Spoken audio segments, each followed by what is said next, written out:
एक बार सूर्य स्नान करने कुरुक्षेत्र के सूर्य सरोवर में संत ज्ञानेश्वर जी की टीम के साथ और नामदेव जी को भी ले आए थे। नामदेव जी जा रहे थे दिल्ली में, बड़ा स्वागत सत्कार हुआ जब संत ज्ञानेश्वर जी का सुना। नामदेव जी की भी बड़ी प्रतिष्ठा थी, पूरे दिल्ली के जो बड़े भले लोग थे उन्होंने स्वागत किया, बड़ी भारी शोभा यात्रा, हरिनाम कीर्तन, धूम मची। उस समय दिल्ली की गद्दी पर सिकंदर लोदी बैठे थे। तो लोदी ने पूछा, अच्छा भाई वही रास्ता है, यमुना के किनारे ये किला है, ये क्या शोर हो रहा है? तो किसी ने बता दिया, सेवक ने, कि कोई हिंदू फकीर आए हैं, उनकी बड़ी शोभा यात्रा है, बड़ा स्वागत सत्कार हो रहा है, कहते हैं बड़े सिद्ध है। बोले एक को लेके आओ, पता करो कौन बड़ा सिद्ध है। तो लोग नामदेव जी को ले गए। सिकंदर लोदी ने कहा कि सुना तुम सिद्ध? बोले नहीं, सिद्ध नहीं है, शुद्ध हैं। सिद्ध तो नहीं है, हम शुद्ध हैं, साधु हैं, हरिनाम लेते हैं। बोले नहीं, परीक्षा देनी पड़ेगी, नहीं तो गर्दन गई। क्या परीक्षा देनी है?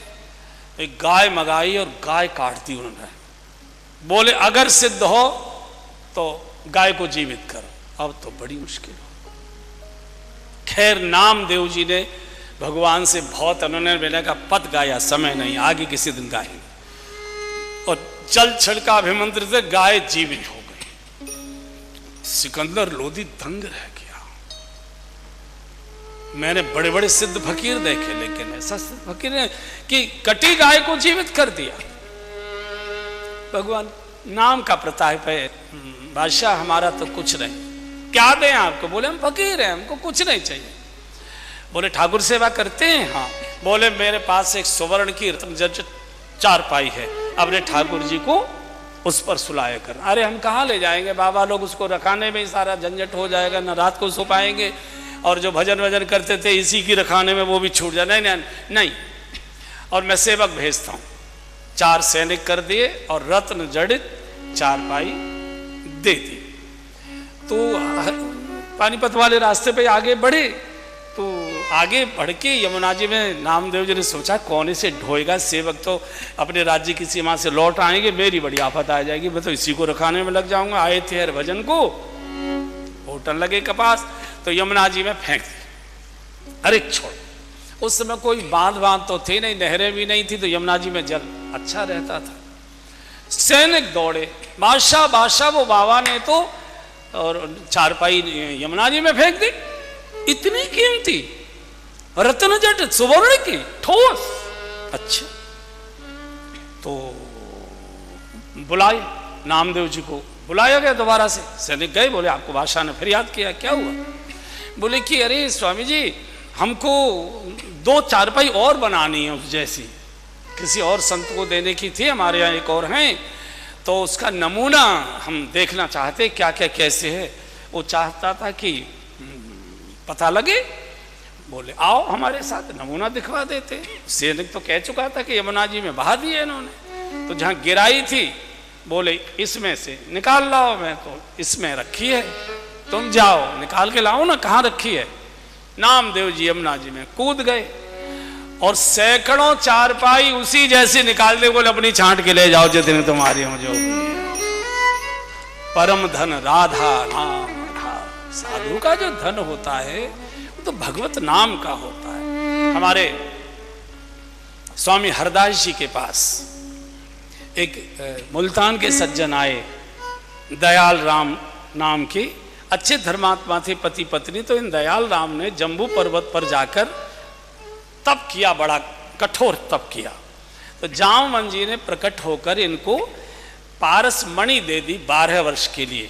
बोले 12 वर्ष ये मणि तुम्हारे पास रहेगी, जितना चाहो धन इससे प्राप्त करना, जो भी तुम्हें सेवा भोग जो करना है करना। 12 वर्ष के बाद ये मणि आपसे चली आएगी। आगे घर आ गए, खूब साधु सेवा धन पण सब हो गया।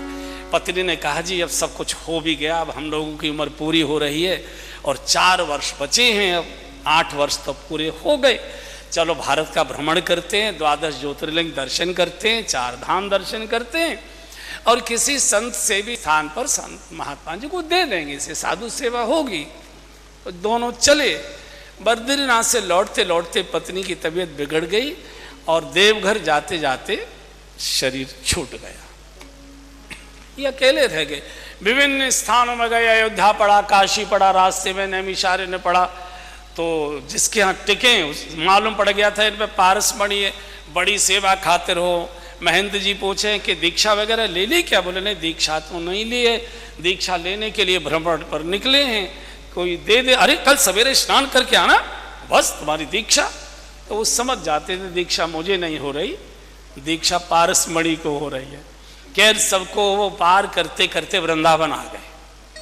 और वृंदावन में किसी ने कहा स्वामी हरदास जी महाराज निधिवन में निवास करते हैं, विरक्त संत हैं, आप चाहें तो उनके चरणों में जा सकते हैं। इन्होंने जाकर प्रणाम किया, महाराज मैं ऐसे ऐसे आया हूँ और बस शरण में रखें, मुझे भी हर नाम दीक्षा मिल जाए। बोले अच्छा ऐसा करो, सुबह स्नान करने जाना यमुना जी, और जो तुम्हारे झोले में पारस मणि है ना, कहा इनको कैसे पता लग गया पारस मणि है? स्वामी जी तो तुम त्रिकालदर्शी मुनि ना था। बोले यमुना जी में फेंक आना, फिर आना। तो समझ गए मैं ठीक जगह आ गया। स्नान करके आए, मणि छोड़ आए, दीक्षा दे दे, नाम रख दिया दयाल दास, और कुंज बिहारी श्री हरदास मंत्र दीक्षा दे दी, सेवा दे दी। प्रतिदिन प्रातःकाल बिहारी जी के स्नान के लिए जलझारी लेकर जाना, यमुना जी से जल लाना। एक दिन जल लेकर आ रहे थे तो मन में आ गया दयालदास जी की कि स्वामी जी ने क्यों फिकवा दिया? अरे इतने साधुओं की सेवा होती है, मोरों को दाना, बंदरों को दाना, चिड़ियों को दाना, गायों को ये वो, अरे सेवा हो जाती। ऐसा इनके मन में आया। तो जब जल लेकर आए तो स्वामी जी तो अंतर्यामी थे। तो स्वामी जी ने कहा कि दयालदास जाओ जरा यमुना जी का पस भर के बालू ले आओ जरा नीचे अच्छी सी।